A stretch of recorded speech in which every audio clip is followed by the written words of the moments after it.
Educação à distância, mudando realidades.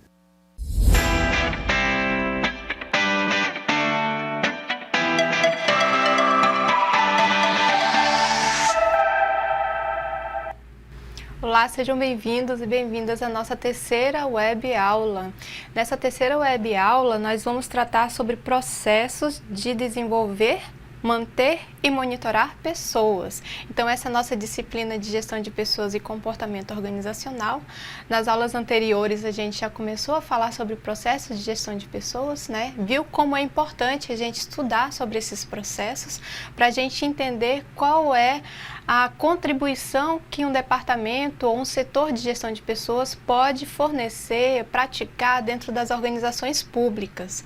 Isso é muito importante na nossa compreensão, também resgatando a nossa primeira aula, onde a gente viu que tem um processo de evolução dentro da questão da gestão de pessoas dentro das organizações, e esse processo ele veio melhorando, né, de uns tempos anteriores, de uma década, mais de uma década, na verdade, de 5 décadas para cá, e a gente sabe que tem que melhorar mais dentro das organizações públicas. A gente sabe que há formas de melhorar mais essa prática da gestão de pessoas, de organizar pessoas dentro das organizações públicas, e é com esse olhar motivador que a gente continua a nossa aula de hoje.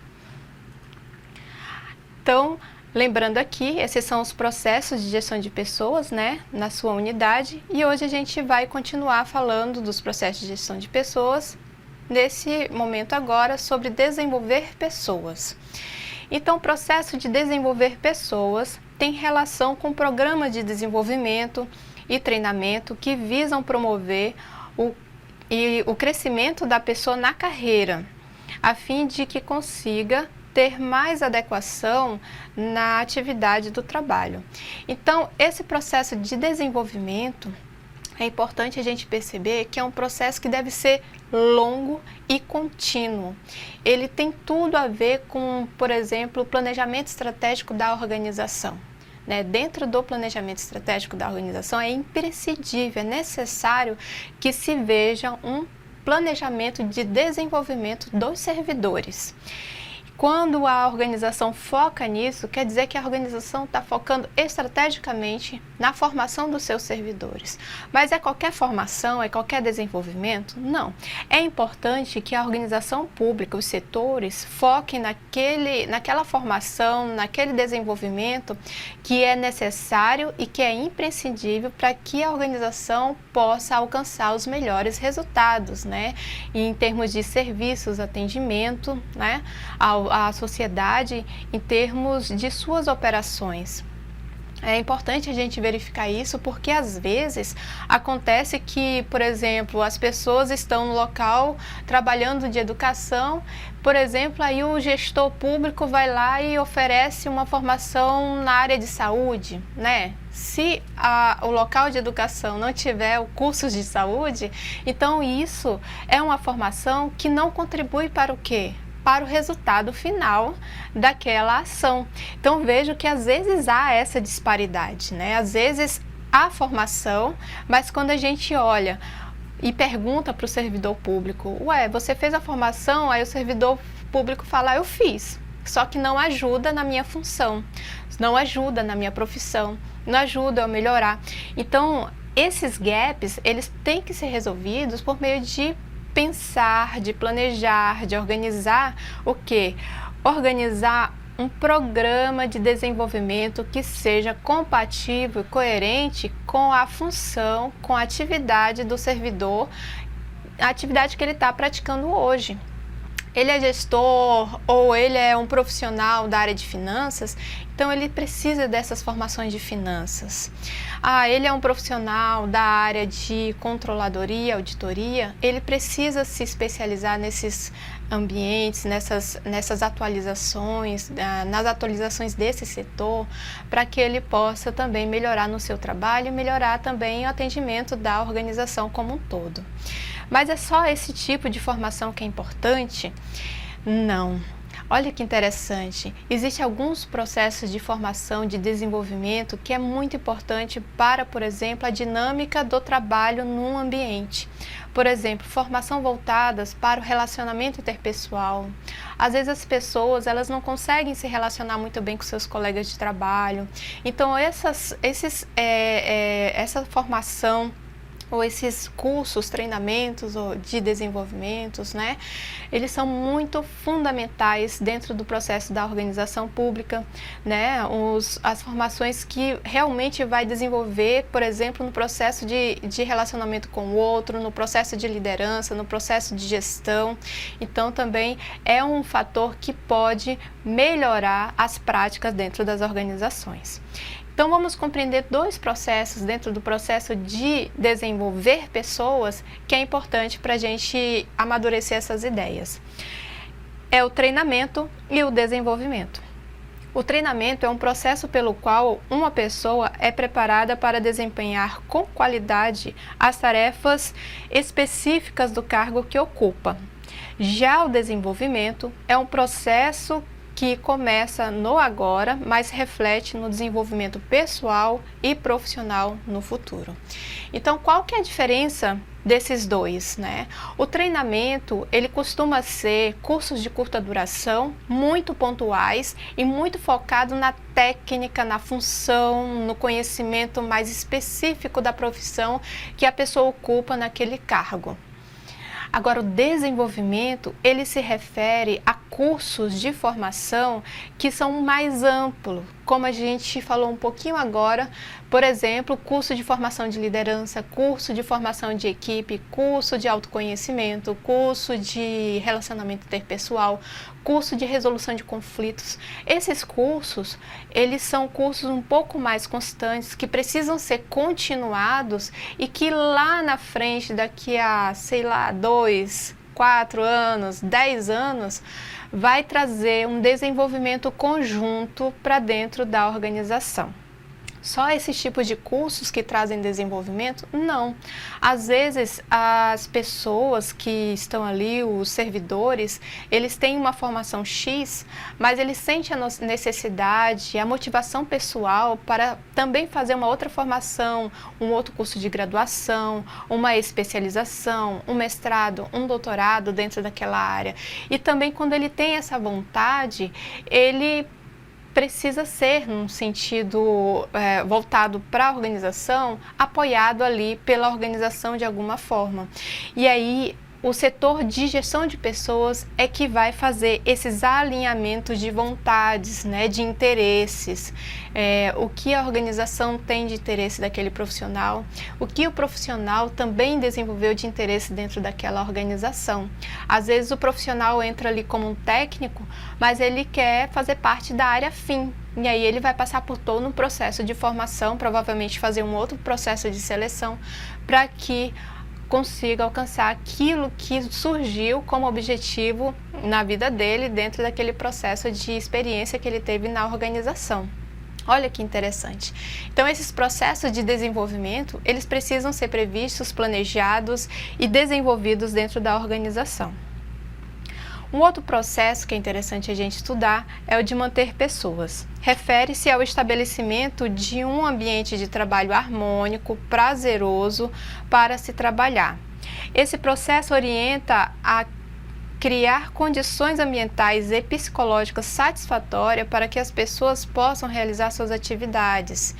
Então, veja aqui comigo. Manter pessoas hoje em um ambiente de trabalho, em um setor público, está cada vez mais difícil, né? A gente vê muita rotatividade de servidores públicos, né? Às vezes eles ocupam uma função, mas aquilo não é o objetivo de vida deles. Eles querem galgar outras profissões que paguem mais, que sejam mais, tenham mais status, enfim, N motivos. Eles querem algo melhor. Então, o processo de rotatividade de servidores ele é muito alto hoje em dia. E aí, às vezes, as organizações elas sofrem com isso, no sentido de, à medida que saem servidores e entram outros novos, a gente tem que ensinar, tem que acompanhar até essa pessoa ficar madura e expert naquilo que se faz, né? E aí, esse processo também ele é demorado. E aí, as organizações sofrem com isso também. Então, muitas organizações, elas fazem o quê? Elas criam atividades, né? Elas criam climas dentro da organização que são favoráveis e que pode fazer com que aquela pessoa se mantenha ali por mais tempo, né? Então, esses processos, eles estão muito ligados com a motivação. E vejam no que a gente acabou de ler. São condições ambientais favoráveis, condições psicológicas favoráveis, né? Então, uma boa liderança, uma equipe que te acolhe, uma equipe que é mais que uma equipe, que acabam se tornando alguns amigos ali. Uma equipe que te ampara e que você se sente amparado e também ampara o outro, né? Que tem uma contribuição coletiva, conjunta, enfim. Então, todos esses fatores, eles pesam, por exemplo, na hora de você pensar, poxa, me ofereceram um cargo num outro setor que eu sei que não é tão bom o clima organizacional lá, mas me paga melhor. Será que eu vou? Às vezes as pessoas não vão. Por quê? Porque existe o fator tranquilidade, existe o fator da paz de espírito de estar ali naquele local que é mais tranquilo, em que as pessoas podem contar mais com as outras, em que os conflitos são resolvidos de forma mais pacífica e mais proveitosas, assim, dentro do ambiente do trabalho. Então, muitas coisas, por exemplo, positivas, harmônicas, podem motivar as pessoas a permanecerem naquele local. É interessante a gente perceber isso. Ali no nosso ponto 3, a gente verifica então que a implementação de mecanismos de qualidade de vida no trabalho, o QVT, ligado ao reconhecimento e à satisfação, são os que mais ajudam a manter profissionais nas organizações. Então, às vezes as pessoas elas priorizam se sentir bem, acordar bem para ir fazer um trabalho que você gosta e com pessoas que você confia, com pessoas que são acolhedoras e que você pode contar, né? Não precisa ser amigos, mas são pessoas que têm que criam um clima de harmonia. Isso, às vezes, é muito mais valorizado para a pessoa e faz com que ela decida não sair daquele setor. Então, outro processo, e aí é o último processo de gestão de pessoas, é o processo de monitorar. Esse processo refere-se à sistematização das informações de pessoas e processos para avaliação de desempenho das pessoas nas organizações. Com essas informações, os gestores podem atuar no desenvolvimento dos trabalhadores. Então, veja que o monitorar pessoas não é controlar, vigiar pessoas, mas é sim a gestão de pessoas, o departamento de gestão de pessoas, conseguir manter uma base de dados de informações sobre o desenvolvimento dos seus servidores, né? Por que é importante isso?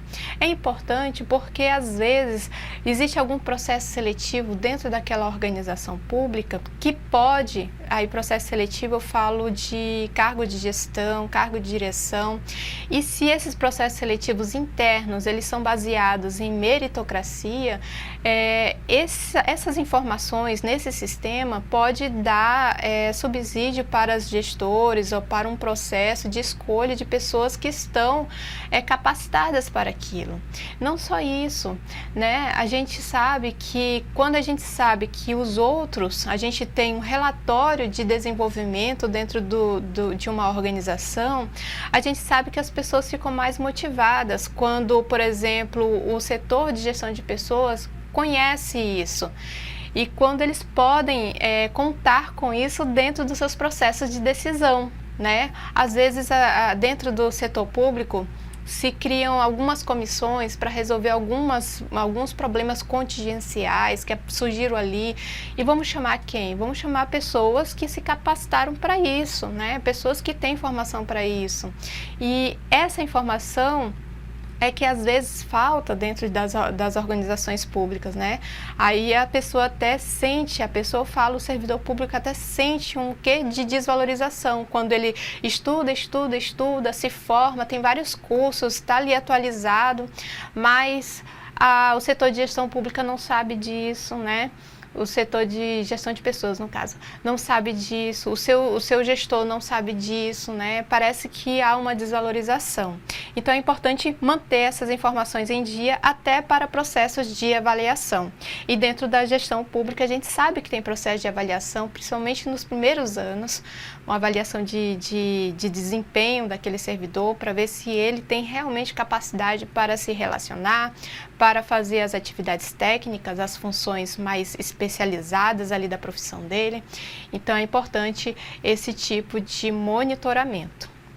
Vejam comigo ali, então, que há a avaliação de desempenho, que é a apreciação do desempenho profissional de acordo com o desenho de cargos e o desempenho esperado na organização. E a avaliação de desempenho humano, que precisa ser um mecanismo que proporcione oportunidade de o profissional melhorar. Então, o processo de avaliação, às vezes, é visto pelas pessoas nas organizações como uma ameaça, mas não é assim. Não deveria ser assim. O processo de avaliação de desempenho, ele deveria ser um processo em que apontasse para a pessoa aquilo que ela precisa melhorar, né? Aquilo que ela é boa, é claro, precisa ser pontuado, mas também aquilo que ela precisa melhorar. Olha, você precisa melhorar, por exemplo, no conhecimento dos documentos institucionais, né? Você precisa melhorar, talvez, no trato com as pessoas, né? Enfim, então, o processo de avaliação, ele serve para isso também, né? É claro que um profissional que não desenvolve, que não evolui, ele vai ter uma avaliação um pouco negativa, mas a ideia é que no percurso, no caso dentro da administração, atualmente hoje são 3 anos de avaliação de desempenho, é que no processo ele melhore, ele se desenvolva, ele crie as capacidades e competências e a forma, né, que é necessária atuar, que ele desenvolva as atividades descritas no cargo na descrição de cargos, né, que ele ocupou, mas também que ele desenvolva formas de atuar de forma bastante melhorada, adequada dentro da organização que ele atua. Então, é para isso que a avaliação de desempenho serve. Ok, gente? Então, eu mostro para vocês aqui as nossas referências, né, para que vocês possam consultar um pouco mais e espero também que vocês ampliem a leitura de vocês lá no ambiente virtual de aprendizagem e eu vejo vocês na nossa próxima web aula.